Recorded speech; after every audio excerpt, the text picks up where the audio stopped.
crucial time for an NFL quarterback, and look at these names. We're all headed into year two. Today on the show, we're going to do a deep dive into the second-year QBs, and we'll talk a lot about what their futures will hold as we welcome you in. So glad that you're with us today. Jason McCourty is here. We've got Tim Hasselbeck, Marcus Spears will be joining us, as well as Adam Schefter. And guys, I mentioned those quarterbacks entering their second NFL season. One we didn't see much from due to injury, of course, J.J. McCarthy. He spoke to the media today.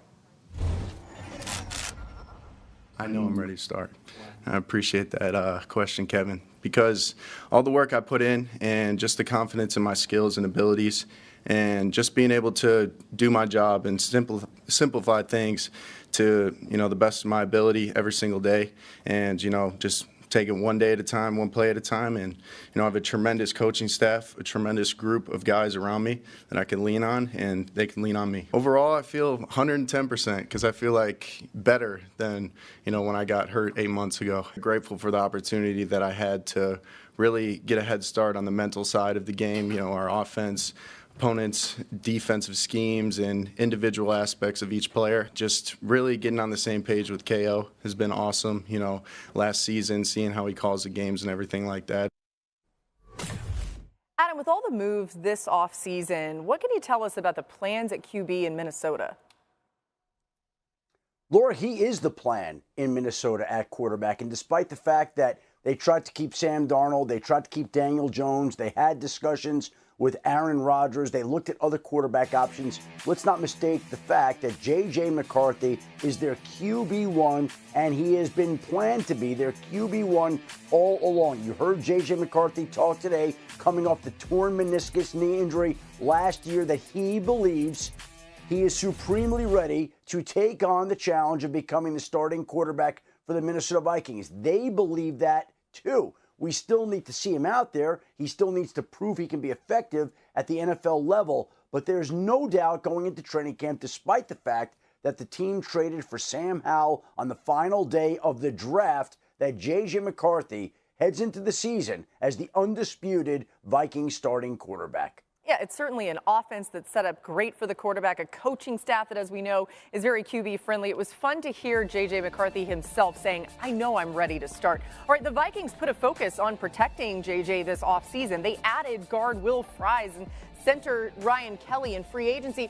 They even drafted a lineman, Donovan Jackson, with the 24th overall pick. And on the defensive side, they improved their front four, Javon Hargrave and Jonathan Allen. They also added cornerback Isaiah Rodgers, so making some really crucial moves. As now we see Swagoo joining the show here. Marcus, do you like the setup for McCarthy in Minnesota this season?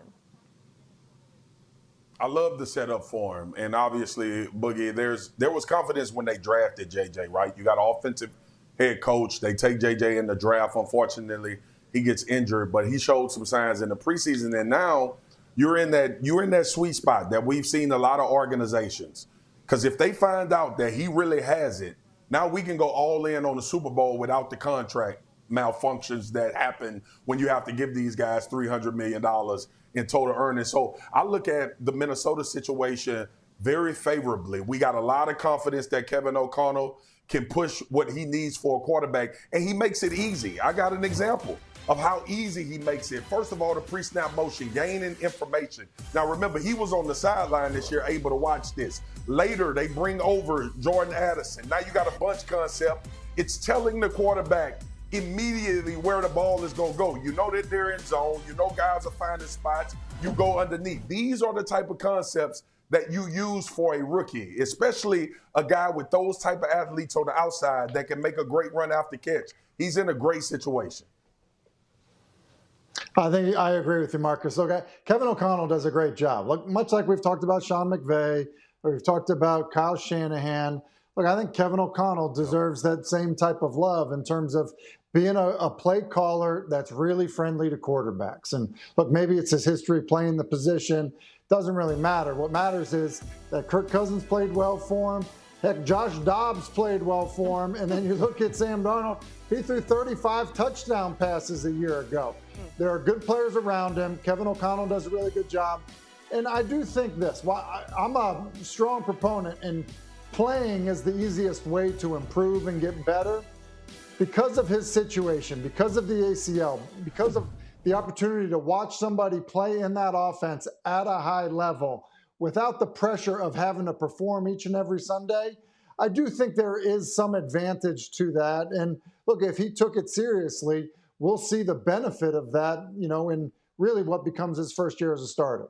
And I'm spot on with you guys. I mean, it just seems to be right. We got 3 bald head guys up there on the screen. Get Shefty up out of here. And I'm right with you because, Laura, you mentioned it when you talk about the revamped offensive line. The interior of this offensive line will be completely different, and I think that's so important. J.J. McCarthy is healthy right now. That means he gets an opportunity to go through the entire offseason. He has a brand-new center that he now has to work with.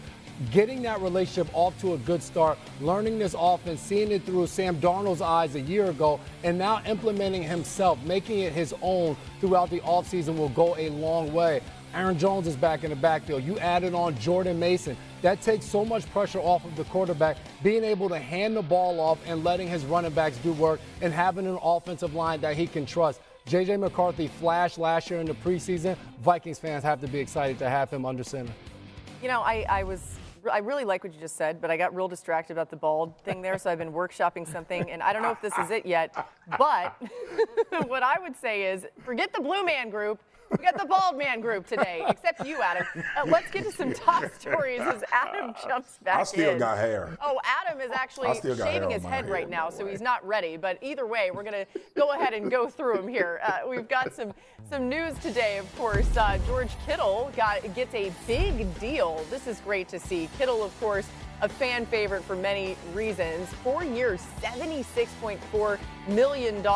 Contract extension, of course, includes $40 million guaranteed. And Kittle has been an important weapon for Brock Purdy. Purdy ranks second in QBR, second in yards per attempt, and has thrown the 3rd most completions of at least 25 yards among quarterbacks with at least 150 attempts to a single receiver. They also have added 20 touchdowns together, since Kittle entered the NFL in 2017. He ranks top 3 in receptions, receiving yards, and receiving touchdowns among tight ends. Tim, how important was it for San Francisco to get this deal done with Kittle? Look, I think it's a big deal. We saw, a year ago as the injury bug, and some disgruntled employees, hit the San Francisco 49ers. Look, quarterback is still a dependent position. And especially when you think about guys that don't just overpower you with their physical ability. That's Purdy. He can play at a really high level. He can create offense and all of that. But having good players around you matters when you play this position. So, Kittle is one of those guys. He's good in the run game for the Niners. He's excellent in the passing game. He brings an attitude that I think is infectious to that football team. So there's a lot of reasons that you look at it and you say, yeah, look, it makes sense to keep and pay and reward guys like that that have meant what he's already meant to that organization. Yeah, the attitude is a huge part. I played against George Kittle. I was 2020, and I think I was ready to retire after that game because you talk about how